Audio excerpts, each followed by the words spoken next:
All right, so get this, listener sent in this excerpt, right? About a Dr. Edmund Forster. And, well, it's wild. Oh, this is going to be good, isn't it? What'd they dig up? We're talking early 1900s, Germany, neurology, and a possible connection to, wait for it, a young Adolf Hitler. Hold on. Seriously. Yep. Seems this Forster guy might have actually treated him. So buckle up, because we're deep diving into Dr. Edmund Forster, a name you probably haven't heard, but one that'll have you hooked, trust me. Okay, you got my attention. Early 1900s neurology, huh? It's like the Wild West of brain science. No fancy scans back then. Precisely. And knowing your thing for information overload, that's going to get interesting. Think neurasthenia. Basically the 1900s version of burnout, right? Like massive tech changes, society in flux. Yeah. Sound familiar? Oh, big time. We've talked about this before, how our brains are kind of freaking out, trying to keep up with, well, everything. Exactly. But even before all that, just picture 1900, Edmund's just born. Europe's on edge. Oh, yeah. Talk about a breeding ground for, what was the term? Jingoism. Not just patriotic, but like aggressive nationalism. Yes, intense. Like imagine Rule Britannia on a loop, but way more intense. That's the scene, right? Total powder keg waiting to blow. So medicine back then, especially neurology, what was that like? Primitive, I'm guessing? You said it, no brain imaging. Imagine trying to diagnose something like neurasthenia, right? Anxiety, fatigue, what we might call burnout today. Yeah. With basically zero tools. Talk about a guessing game. So how do they even treat something like that back then? That's the thing. Treatments were, well, basic is putting it mildly. But let's circle back to Edmund. Brilliant mind, clearly. But where'd it all begin?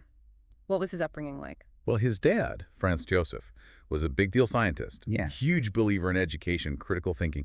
Actually, get this, he was so fed up with the German school system, super rigid, militaristic, he moved his whole family to Holland. Wow, talk about putting your money where your mouth is. So Edmund grows up with that, questioning authority. Oh, absolutely. Yeah. Challenging the norm was practically in his DNA. And this is key, because it bleeds into how he approaches medicine later. Speaking of questioning authority, any truth to that story about a salami incident? Ah, yes, the salami.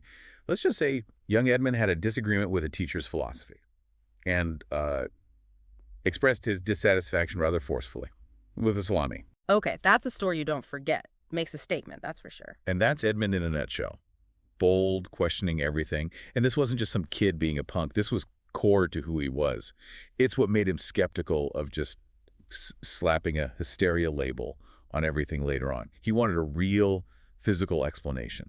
Like that one incident with the salami kind of foreshadowed his whole approach to medicine, right? Yeah. See things differently, challenge the status quo. Exactly. He wasn't afraid to shake things up, which, considering what was about to hit the world, World War I, made him, well, let's just say very interesting. So World War I, right, talk about a game changer, not just for history, but for how we understand the brain, too. Shell shock, gas attacks. Suddenly you've got all these soldiers battling invisible wounds.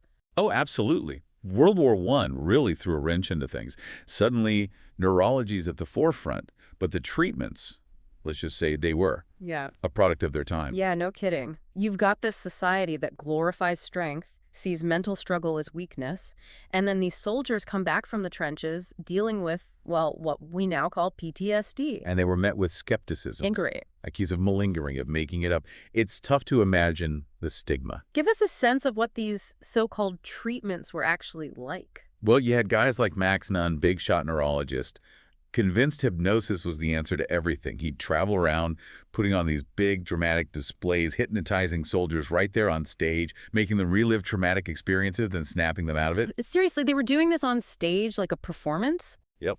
And get this, they filmed it. There's actual footage of this stuff. Soldiers being re-hypnotized, reliving the horrors of war. It's pretty unsettling to watch. Man, talk about a mind trip. It makes you wonder if the cure was worse than the condition itself. Yeah. Weren't there even more intense treatments they used back then? Oh, yeah. There was this one guy, Fritz Kaufmann.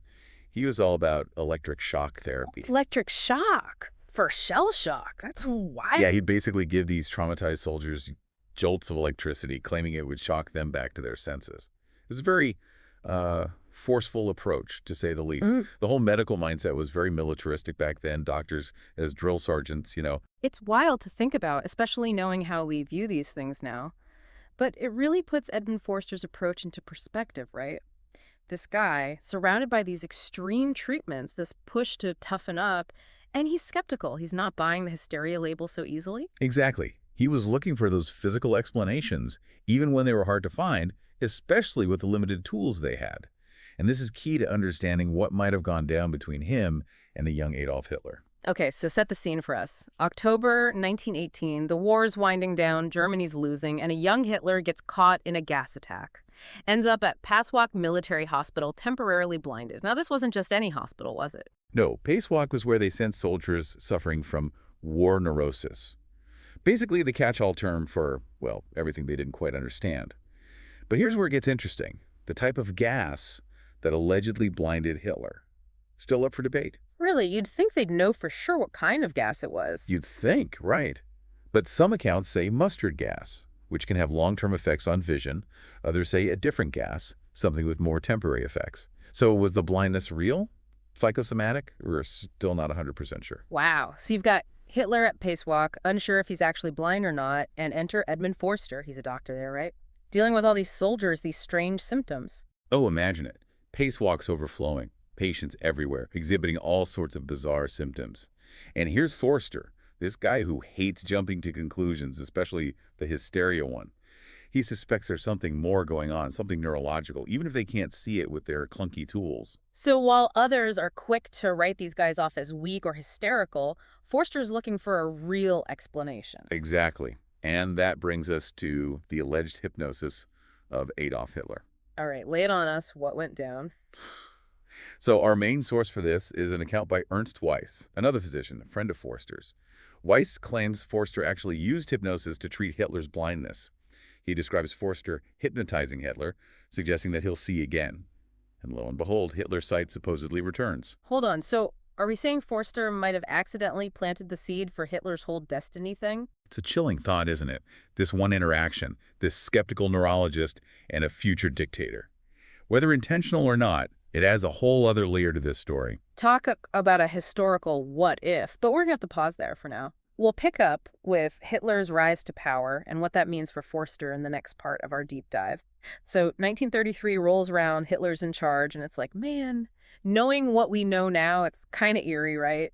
Two of Forster's patients right there in the thick of Nazi Germany. Talk about a weird twist of fate. You've got Hitler, obviously, still riding that whole destiny wave, maybe kickstarted by Forster's hypnosis, intentional or not, who knows? And then there's Goering. Oh, Goering. Talk about chilling. I read this quote right. He basically said, justice. Nah, I'm here to destroy, to exterminate.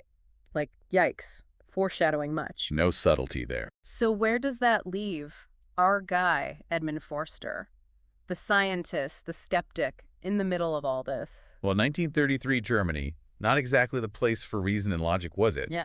Forster's watching this unfold, the persecution, the silencing of anyone who disagrees, and it just goes against everything he stands for. So he doesn't just sit back, does he? What's he do? Yeah. He takes a huge risk, goes straight to Paris, which at that point was like the haven for people fleeing the Nazis. Writers, thinkers, people who saw what was happening. And he brings this explosive thing with him, Hitler's medical file. Whoa, hold up. He's just carrying that around. Talk about putting yourself out there. What was he thinking? Desperate times, right? He needed to expose Hitler, show everyone this guy might be, well, not exactly stable. Makes sense. But if he shared all this, how come it never went public? Why didn't the world know? That's the million-dollar question, isn't it? It seems like the information just disappeared. Those he confided in, even though they were totally against the Nazis, they knew how dangerous this was. One wrong move, and bam, retaliation. So the file itself, poof, gone. Never found. Vanished. Could be destroyed, lost to time, who knows. Some people think it's out there somewhere, hidden in some archive.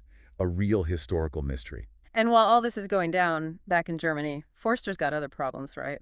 What was that whole smear campaign about? Oh, yeah. The Nazis did not take kindly to someone potentially spilling their secrets. This letter gets sent to the bigwigs in education, accusing Forster of all sorts of stuff, trying to ruin him. Who wrote it? What kind of dirt were they trying to dig up? The letter was from this guy, Eugene Oaklitz. Apparently, Forster had fired his sister from the clinic. Ah, so it's personal. Oh, yeah. They accused Forster of everything, mishandling money, being immoral, even being chummy with Jewish people. Classic smear tactics, trying to discredit him any way they could. So did it work? Did they manage to take Forster down? They suspended him from teaching while they investigated, and even though none of the accusations really stuck, the damage was done. You know, Yeah. his reputation, his career, it was all hanging by a thread. And this is where it gets really tragic. Forster's death, it's still a bit of a question mark, isn't it? September 9th, 1933, Forster's found dead in his bathroom. Gunshot to the head, case closed, right? Suicide. At least that's what his wife, Mila, said. The pressure, the accusations, it was all too much. Or so the story goes. But something seems off, doesn't it? Like it's not adding up. Exactly. There are these weird details. No suicide note, for one. And then there's this thing about Forster allegedly trying to kill himself a couple of times before. Once with a gun, once with nicotine. Makes you wonder, doesn't it? So what are we supposed to think? Was it really suicide?